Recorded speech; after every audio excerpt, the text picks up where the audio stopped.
ഞാൻ വണ്ടാലത്ത് പോകുന്നില്ല, എനിക്ക് പേടിയാ. ഞാൻ കേട്ടപ്പം തന്നെ ഞാൻ പേടിച്ചിരിക്കുക. പറഞ്ഞ് പേടിക്കണ്ട. അല്ലേ, മൂത്രത്തിൽ കൂടെ ബ്ലഡ് പോകുന്ന കണ്ടുകൊണ്ട് ഞങ്ങൾ പിന്നെ നാസർ എന്ന് പറഞ്ഞ ഡോക്ടറുടെ വീട്ടിൽ കൊണ്ടുവന്നു. ന്യൂറോളജി ഡോക്ടറാണ്. പിന്നെ ഡോക്ടറുടെ വീട്ടിൽ ചെന്നപ്പോഴാണ് പിന്നെ ഞങ്ങൾ പിന്നെ ഡോക്ടർ പറഞ്ഞ് സ്കാൻ ചെയ്യാൻ പറഞ്ഞു. അപ്പോൾ വേദനയുടെ ഗുണം എനിക്ക് വേദന സഹിക്കാൻ പറ്റുന്നപ്പോൾ പറഞ്ഞ് ഗുളിക തന്നു. അങ്ങനെ സ്കാൻ ചെയ്തപ്പോഴാണ് മൂത്രസഞ്ചിക്ക് അല്ലെന്നാണ് പറഞ്ഞത്.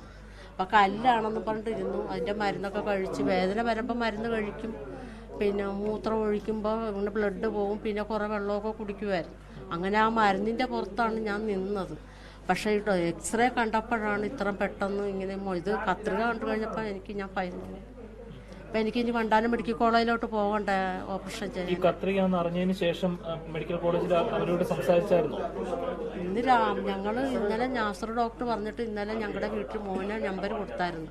നമ്പർ കൊടുത്ത് മോനെ വിളിച്ചിട്ട് പറഞ്ഞു ഇന്ന് രാവിലെ 8 മണിക്ക് ഡോക്ടറെ കാണാനായിട്ട് ചെന്നു. അപ്പം ഞാനും മോനും ഞങ്ങളെല്ലാവരും കൂടെ 3 പേരും കൂടെ ചെന്ന് ഡോക്ടറെ കണ്ടപ്പം പറഞ്ഞ് തിങ്കളാഴ്ച എല്ലാ ടെസ്റ്റുകളും ചെയ്തു. ഡോക്ടർമാർ 2 പേരും ഞങ്ങളുടെ പുറകിന് വന്നു.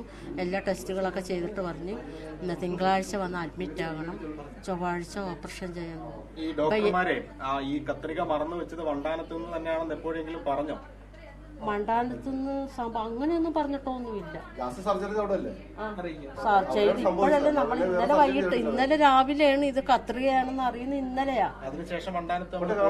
വണ്ടാനത്ത് ഇന്ന് രാവിലെ പോയി. അപ്പൊ ഡിസ്ചാർജ് ചെയ്ത കടലാസ് എല്ലാം ഉണ്ടായിരുന്നു പഴയത്, അതും എല്ലാം കൊണ്ടുചെന്നു. അപ്പൊ ഇന്നലെ തന്നെ നാസർ ഡോക്ടർ ഈ കത്രിക എടുത്ത് ഫോണിന്റെ അകത്ത് എടുത്ത് പിന്നെ ഡിസ്ചാർജ് ചെയ്ത കടലാസ് അതെല്ലാം എടുത്ത് ഫോണിന്റെ അകത്ത് ഇട്ട് കൊടുത്തിട്ട് ഇന്നലെ രാത്രി മോനെ വിളിച്ചിട്ട് പറഞ്ഞ് ഇന്ന് രാവിലെ 8 മണിയാകുമ്പം പോകും, അവിടെ ഒരു ഡോക്ടറുണ്ട്, ആ ഡോക്ടറെ ചെന്ന് കാണാൻ പറഞ്ഞു. അപ്പോൾ ആ ഡോക്ടർ ഡിസ്ചാർജ് ചെയ്ത കടലാസ് എല്ലാം കണ്ടു. പരാതി കൊടുക്കുന്നുണ്ടോ? ഈ കേസുമായി ബന്ധപ്പെട്ട് പരാതി കൊടുക്കുന്നുണ്ടോ?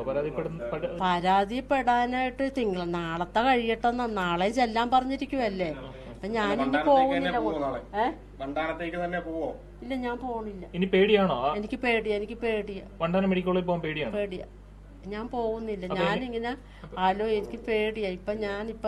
ഞാൻ എൻ്റെ വീട്ടിൽ എൻ്റെ അനിയത്തിയെ വിളിച്ച് പറഞ്ഞിട്ട് എൻ്റെ അനിയത്തിയാണ് ആങ്ങളമാരെ നാത്തുമാരൊക്കെ വിളിച്ചിട്ട് അവരെല്ലാവരും ഇവിടെ വന്നു കഴിഞ്ഞപ്പോഴാണ് ഇങ്ങനെ ഞാൻ വണ്ടാലത്ത് പോകുന്നില്ല, എനിക്ക് പേടിയാ.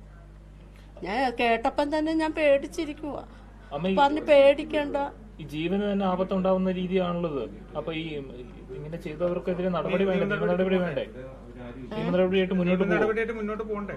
പിന്നെ എനിക്ക് വണ്ടാലത്ത് പോയിട്ടോ, എനിക്ക് ഓപ്പറേഷൻ ചെയ്യണം. അത് വണ്ടാലത്ത് വേണ്ട, വേറെ എവിടെയെങ്കിലും കൊണ്ടുപോയി. ഈ ജനപ്രതിനിധികൾ ആരെങ്കിലും വിളിച്ചിരുന്നോ? ഞാൻ നാത്തൂമാരൊക്കെ അല്ല MLA അങ്ങനെ ആരെങ്കിലും വിളിച്ചോ? മന്ത്രിമാരെങ്കിലും വിളിച്ചായിരുന്നോ? മന്ത്രിമാരൊക്കെ ഞങ്ങൾ എൻ്റെ ആങ്ങളമാരെല്ലാരെയും വിളിച്ച് പറയുമായിരുന്നു, ആങ്ങളമാരും നാത്തൂമാരും ഒക്കെ. അപ്പൊ ഈ കത്രിക മാറ്റാൻ വേണ്ടി വേറെ ആശുപത്രിയിലേക്ക് പോവോ? നാളെ തന്നെ പോവോ? പോണോ എനിക്ക് പോകണം. നാളെ തന്നെ പോവും. നാളെ മോനോട് ചോദിച്ചിട്ട് എന്താന്ന് വെച്ചാൽ ഞാൻ ചെയ്യും. എനിക്ക് വണ്ടാലത്ത് പോകണ്ട. ഇപ്പൊ ഈ യൂറിനേക്കൂടെ ബ്ലഡ് വരുവാണോ? ഇപ്പോ മൂത്രം ഒഴിക്കുമ്പോ ബ്ലഡ് വരും. ഇപ്പോഴും വേദനയുണ്ട്. അത് മൂത്രത്തിൽ കല്ലാണെന്നാണ് ഡോക്ടറിന് മൂത്രസഞ്ചി കല്ലിൻ്റെതാണ് ബ്ലഡ് വരുന്നെന്നാ പറഞ്ഞത്. അമ്മ എക്സ്റേ ഒന്ന് എടുത്ത് കാണിക്കുമോ?